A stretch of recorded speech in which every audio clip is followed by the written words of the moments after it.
롤러코스터 장세는 이어지고 있고 장의 방향이 위냐 혹은 아래냐, 2024년 하반기는 곰이냐 황소냐, 수많은 종목들의 주가가 요동을 치고 있는데 이 와중에 시황과는 별개로 시장이 요동을 치든 말든 꿈쩍도 안 하는 종목들이 있습니다. 과거에 F킬라에서 개미 지옥이라는 타이틀로 소개했던 종목들의 주가를 이번 롤러코스터장에서 확인을 해보는 과정에서 반등을 한 종목들도 있지만 바위같이 꿈쩍도 안 하는 모습이 너무나도 놀라운 나머지 이 영상을 만들게 되었고요. 그냥 다 같이 오르는 경우도 있는 장에서 어떤 이유로 미동조차 하지 않고 하락대만 따라 내려가는지 진짜 개미지옥 오브 더 개미지옥 종목을 보겠습니다. NC소프트를 1년 전쯤에 그냥 많이 떨어졌다라는 이유로 살짝 발을 담궜을 뿐인데 아직까지도 물려있는 상황입니다.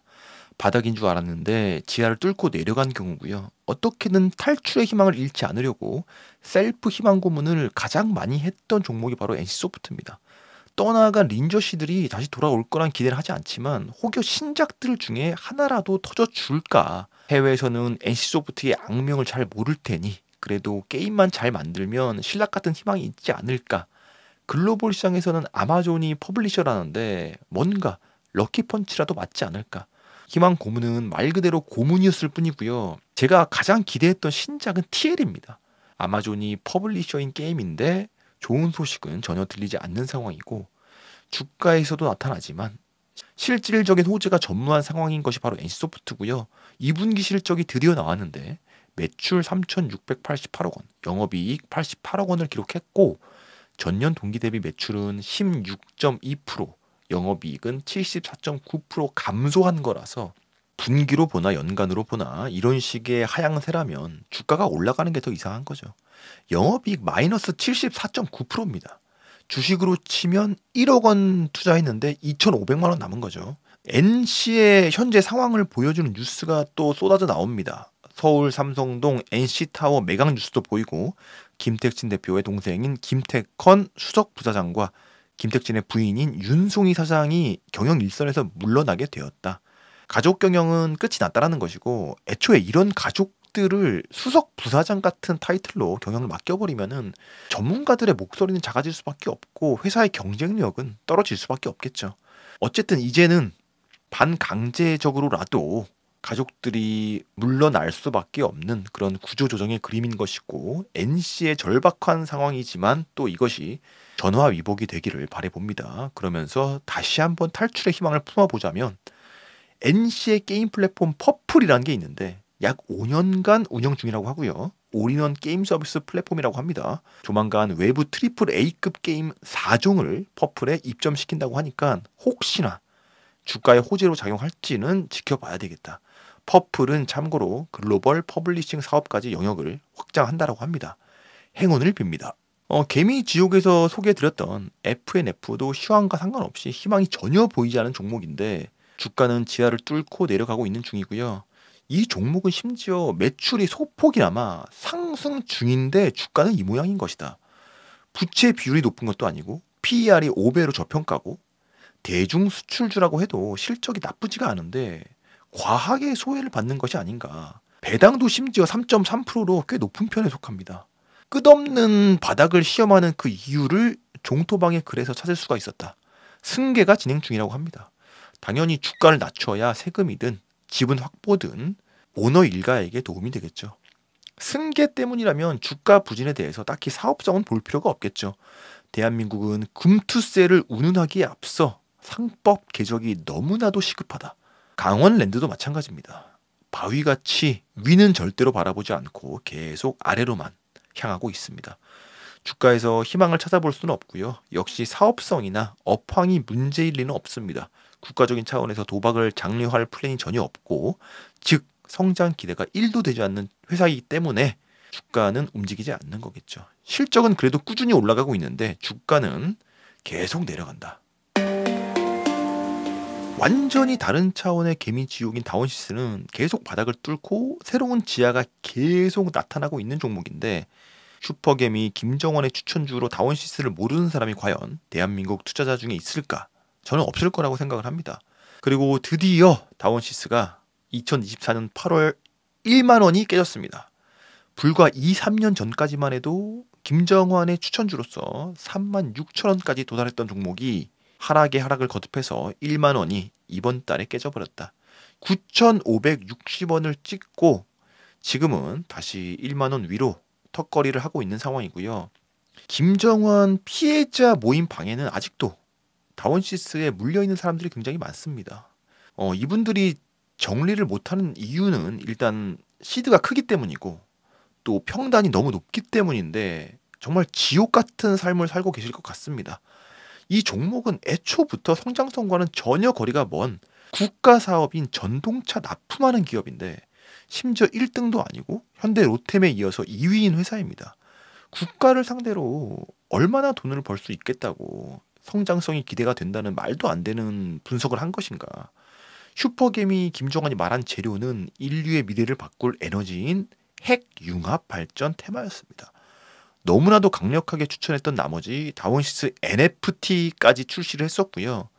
수많은 김정환 회원들이 가치가 1도 없는 이 다원시스 NFT를 구입을 했습니다. 또 이 종목에 대해서는 할 말이 너무나도 많지만 이미 많이 다루었기 때문에 패스하겠습니다. 애초에 이 주가 자체가 상상만으로 형성된 것이다 보니까 이렇게 추락을 거듭했는데도 여전히 PER이 높고요. 순전히 작전주였기 때문에 주가가 많이 하락했다라고 가격이 싼 게 아니라는 거죠. 절대 오르지 않는 다원시스였습니다. 방송에서 사탄도 울고 갈 주식이라고 소개했던 SK케미칼도 상승장이든 폭락장이든 시황과는 별개로 미동조차도 없습니다. 마치 지구온난화로 사이즈가 점점 작아지는 빙산 같은 느낌의 주식이고요. 그러다 보니까 계속 신저점을 갱신하고 있고 그 계기는 바로 SK바이오사이언스 물적 분할이었습니다. 그 이후로 투자의 가치가 완전히 사라져버린 종목이 된 것이고 종토방에도 그리 별로 없습니다. 마치 폐가만 남은 지방 도시 같은 그런 주식이고 비극적인 사건 이후로 모두가 외면하는 주식이 되어버린 한국 주식시장의 슬픈 초상은 바로 사탄도 울고 갈 주식 SK케미칼이다. 사탄도 울고 갈 종목 2가 있다면 바로 아주스틸인데 실적 자체만 봐도 기대가 전혀 안 되는 종목입니다. 지난 3년간 순손실을 기록하고 있는 회사이고 이번 폭락 이후에 살짝 주가가 들썩이긴 했는데 동국 CM이 아주스틸을 인수하였다고 합니다. 인수 금액은 1285억 원, 아주스틸의 현재 시총은 1500억 원. 동국제강이 과연 아주스틸을 마수로부터 빼내어 줄 수 있을까? 진짜 이번 롤러코스터장은 변동성이 굉장히 심했기 때문에 일주일 동안 투자자들을 울고 웃겼었는데 지금 소개드린 종목들은 이런 다이나믹한 상황에서 철저히 소외가 되었다라는 그 사실이 너무나도 안타깝다. 절대 오르지 않는 종목의 대장주는 바로 카카오입니다. 오늘도 사실 카카오 이야기를 하려고 방송을 한 것이고요. 카카오는 그룹 전체가 그냥 무너져 내리는 상황인데 암흑속이라는 표현이 굉장히 잘 어울리는 그룹입니다. 왜냐하면 악재의 강도가 매우 높은데 이 강도 높은 악재가 진행 중이고 그리고 앞으로 또 나올 것이기 때문에 암흑송이라는 표현이 잘 어울린다라고 하는 것이고 카카오 본주뿐만이 아니라 카카오페이, 카카오뱅크 그리고 카카오 게임 주가를 보시면 암흑속이 무엇인지 실감이 나고요. 그래도 카카오의 실적은 양호하게 나왔습니다. 근데 주가를 보면은 실적이 문제가 아니라 회사의 존폐가 걸려있는 상황이라고 해도 무리가 아니다. 일단 현재 시세 조종이라는 무거운 자본시장법 위반 혐의로 인해서 카카오의 주인인 김범수 의장이 구속이 된 상황이고요. 근데 얼마 전에 더 심각한 악재가 나왔죠. 거래 내역까지 몽땅 카카오페이 중국 알리에 4천만 고객 정보 넘겼다. 4천만 국민의 정보를 중국 기업에 넘겼다라고 합니다. 개인적으로 이 문제가 사법적인 경중은 잘 모르겠지만 실제 주가에 있어서는 시세 조종보다 훨씬 더 심각한 문제라는 생각이 드는 게 바로 국민 정서를 건드렸기 때문입니다. 국민들이 너무나도 예민한 중국 자본과 개인정보 유출에 맞물리면서 너무나도 예민한 문제를 카카오가 건드린 건데 B2C 사업을 하는 입장에서 국민 정서에 반하면서 살아남은 기업이 과연 몇이나 될지 있다라고 해도 지금 카카오가 적발된 이 사건은 너무나도 심각해 보인다. 중국 알리에 국민들의 개인 신용 정보를 넘겼다가 적발이 된 건데 카카오페이 아이디부터 핸드폰 번호, 거래 내역까지 다 포함이 되었다는 겁니다. 해외 결제를 하지 않은 고객 정보도 넘긴 것으로 확인이 되었다. 우리가 카카오페이를 통해서 투자하는 상품들, 카카오 선물하기를 하기 위해서 결제한 내역들, 그리고 연동된 신용카드 정보, 그리고 전화번호 등등이 있을 것이고 정말 생각만 해도 끔찍합니다. 왜냐면 저는 개인정보 때문에 불안해서 아무리 싸더라도 알리테무를 이용하지 않았거든요. 근데 나의 개인정보는 이미 중국 기업에 넘어간 것이고 카카오라는 기업이 저의 정보를 중국 기업에 넘겨주었다라는 거죠. 사실 이 부분은 다른 매체에서도 그렇고 F킬라에서도 아주 오래전부터 우려를 했던 부분입니다. 카카오 그룹 자체가 알리와 텐센트 같은 중국 자본의 투자를 받아서 성장한 회사이기 때문에 중국 자본의 영향력이 절대적인 상황이고 그의 뜻을 거스를 수 있는 상황이 아니기 때문에 애초부터 잠재되어 있던 리스크였다. 많은 언론사들이 이미 이 위험을 경고했었고요. 그 우려가 수면 위로 드러나 버렸고 국민들의 개인정보가 넘어갔다는 사실은 확인이 되었다. 이 문제는 그냥 넘어갈 수도 없고 절대로 그냥 넘어가서도 안 된다. 국가적인 안보 차원에서 진지하게 다뤄야 될 문제라는 겁니다. 현재 알리테무가 대한민국 시장을 장악하기 위해서 총력을 다하는 와중에 국민의 개인정보를 가장 많이 보유하고 있는 테크 기업인 카카오가 중국 기업들에게 국민들의 정보를 제공했다라고 할 수 있겠습니다. 이런 소식이 들리는 와중에 카카오 주주 입장에서는 조금 희망일 수도 있는 기사가 보이는데 뭐 이것도 씁쓸한 기사긴 합니다. 새 검찰총장 동생 김범수 구속된 카카오에서 힘쓸까? 심우정 법무부 차관이 새 검찰총장 후보로 지명되면서 카카오에 재직 중인 동생과 이해관계가 얽힐 우려가 나온다. 대통령실 행정관 출신 심우찬 변호사는 지난 5월부터 카카오 CA 협의체 책임경영위원회에서 근무 중이다. 기사에서는 우려라고 말하고 있지만 투자자들 입장에서는 희망일 수도 있겠다.